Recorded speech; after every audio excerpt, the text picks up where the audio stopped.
जय माता दी। अगर आप सबको ये वीडियो अच्छी लगे तो प्लीज़ इसे लाइक शेयर एंड सब्सक्राइब ज़रूर करें। साथ में बेल आइकन भी प्रेस करें जिससे कि हमारी वीडियो की आने वाली नोटिफिकेशन आपको मिलती रहे।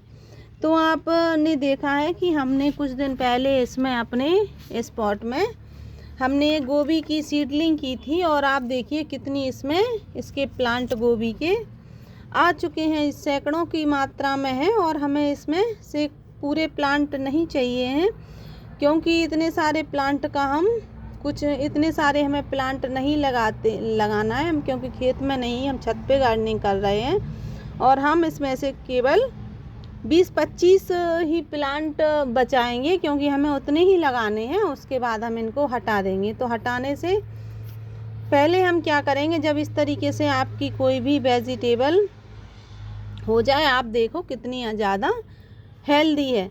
इसको अगर आप ग्रो कर रहे हैं, किसी भी आप इसको सीडलिंग कर रहे हैं, सीड बना रहे हैं, तो आपको क्या करना है कि इसकी मिट्टी को बहुत ही ज़्यादा हेल्दी रखना है, तभी आपके सीड इस तरीके से जर्मिनेट होंगे।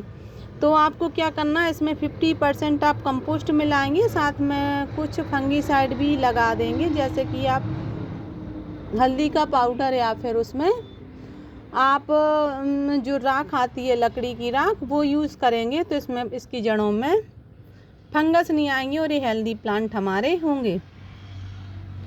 साथ में क्या होगा कि अगर हमें इनके प्लांट बड़े बड़े चाहिए और रफ्तार में चाहिए, क्योंकि ये बहुत घने घने हो चुके हैं और अगर हम इनको इसी तरीके से छोड़ेंगे तो इनकी हाइट थोड़ी थोड़ी धीमे धीमे बढ़ेगी। तो हम इस तरीके से इनकी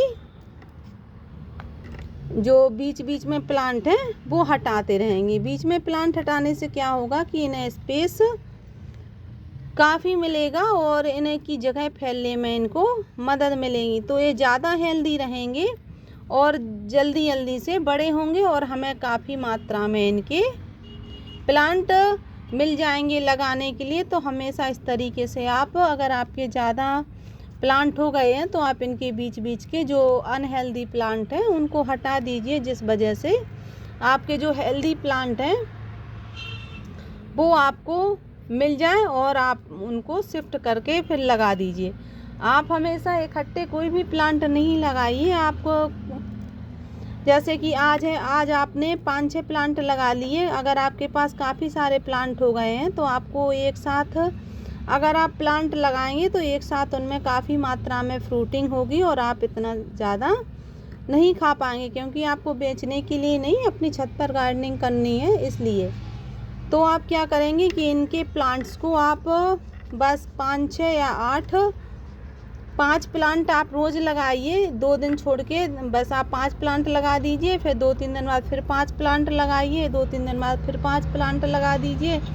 इस तरीके से क्या होगा, जब आप इस तरीके से अपनी फसल लगाएंगे तो आपको उसमें काफ़ी बेनिफिट मिलेगा, क्योंकि ये रुक रुक के आपने लगाई है तो आपको रुक रुक के ही इसमें हार्वेस्टिंग करने के लिए मिलेंगी और आपको लंबे समय तक इसमें आपको हार्वेस्टिंग करने के लिए मिल जाएंगी। साथ में इस तरीके से जैसे कि हमने एक गोभी के प्लांट ग्रो किए हैं, उसी तरीके से हमने इधर अपने बैगन के प्लांट भी आप देखिए ग्रो किए हैं और हमने इसमें से कुछ हटा दिए थे और कुछ हम अभी भी हटाएंगे, क्योंकि क्या है कि ये भी बहुत ज़्यादा घने हो गए हैं और मुझे इतने सारे बैगन के प्लांट नहीं चाहिए हैं। तो जो इसके छोटे छोटे प्लांट हैं उनको हम हटा देंगे और जो हमारे हेल्दी प्लांट हैं उनको हम रख लेंगे, तो वो ज़्यादा स्पीड से बढ़ेंगे और फिर हम इनको ग्रो अपने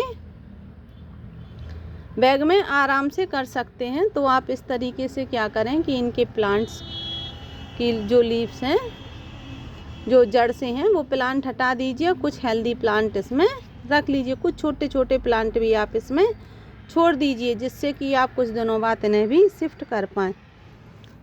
मैं इसी तरीके से गार्डनिंग करती रहती हूँ। आप देखिए इसमें हमारे टमाटर की प्लांट है और आपको ये दूर दूर दिख रहे होंगे, क्योंकि मैंने इसको बीच बीच से इनके प्लांट कुछ हटा दिए थे, जिसकी वजह से ये हमारे प्लांट जल्दी से ग्रो होने लगे और बड़े बड़े होने लगे। और जब ये 5 या 6 इंच के हो जाएंगे तो फिर मैंने रिपोर्ट करूँगी। और साथ में आप हमेशा ध्यान रखें कि जब भी आप कोई भी प्लांट लगाएं वेजिटेबल वाले, तो आप हर 15 दिन में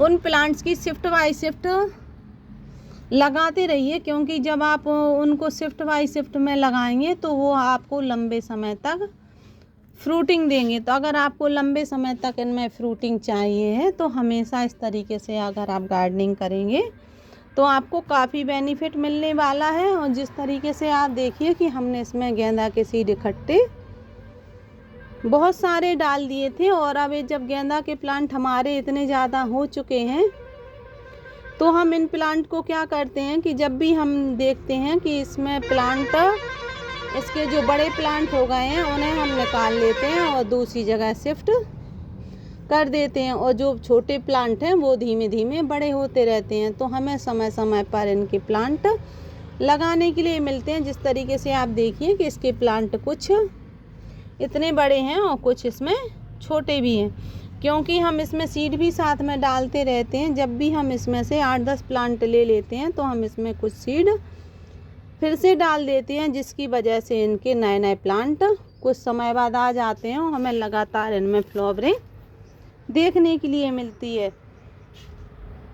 तो आप क्या करें कि हमेशा जब भी आप इस तरीके से सीडलिंग करें तो उनकी मिट्टी आपको हमेशा अच्छी रखनी है, इन्हें फुल सनलाइट में रखना है। अगर आप फुल सनलाइट में नहीं रखेंगे तो इनकी जो हाइट है वो बड़ी नहीं होगी, और अगर बड़ी होगी तो वो इस तरीके से पूरे झुके रहेंगे, क्योंकि उन्हें धूप नहीं मिलेगी। धूप अगर प्लांट को लगती है, धूप हमारे प्लांट के लिए, जो हमारे वेजिटेबल हैं फ्लावरिंग वाले प्लांट हैं, उनके लिए धूप बहुत ज़्यादा कंपलसरी होती है। और अगर उन्हें हम धूप नहीं देंगे तो फिर वो जल्दी से ख़राब हो जाएंगे, उनकी जो स्टेम है वो मजबूत नहीं रहेंगी और उनसे हमें ज़्यादा फ्रूटिंग नहीं मिलेगी और वो बीमारी उन्हें पकड़ लेंगी। तो अगर आपको अपने प्लांट को हेल्दी रखना है तो हमेशा सीड धूप में ही रखें, और अगर गर्मियों में आप सीडलिंग कर रहे हैं तो फिर उन्हें छाया वाली जगह पर रखें,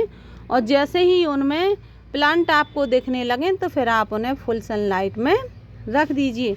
लेकिन अगर आपके पास, अगर सर्दियों में आप सीडलिंग कर रहे हैं तो उन्हें फुल सनलाइट में ही रखिए, क्योंकि दिन की ही धूप हमारे प्लांट को मिलती है, और जब हमारे प्लांट को धूप मिलती है तो वो इस तरीके से खिले खिले हो जाते हैं, उनमें भरपूर मात्रा में फ्रूटिंग होती है और ये प्लांट हमारे हेल्दी रहते हैं और इनमें बीमारियां कम आती हैं। साथ में आप हमेशा हमारे प्लांट में देखिए, जब भी हम प्लांट ग्रो करते हैं तो एक प्लांट के साथ हम दूसरी फसल लेते रहते हैं। उसका नतीजा हमें ये होता है कि जब हमने गोभी की सीडलिंग की थी तो हमने इसमें काफ़ी सारी इसकी मिट्टी हटा के इसमें नई कंपोस्ट मिलाई थी। नई कंपोस्ट के बाद हमने इसमें अपने गोभी के सीड डाल दिए थे। अब ये जर्मिनेट हो चुके हैं, और जब तक हम इनको हटाएंगे पूरे जब गोभी के प्लांट हटाएंगे तब तक 1 महीना हो चुका होगा, क्योंकि हमने इकट्ठे नहीं लगाने हैं। हमें इन सब प्लांट को हमें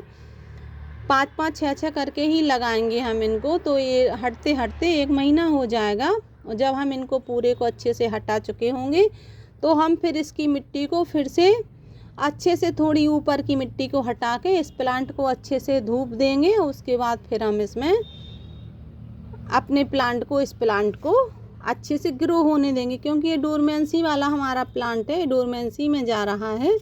तो इसको ज़्यादा खाने पीने की अभी ज़रूरत नहीं है, इसे ज़्यादा खाना नहीं चाहिए है। तो हम इसके साथ हम कोई भी वेजिटेबल या फ्लावर के सीड डाल देंगे तो हमें इसका रिज़ल्ट बहुत अच्छे आने वाला है। अगर आप सबको ये वीडियो अच्छी लगी हो तो प्लीज़ इसे लाइक, शेयर एंड सब्सक्राइब ज़रूर करें। Thank you.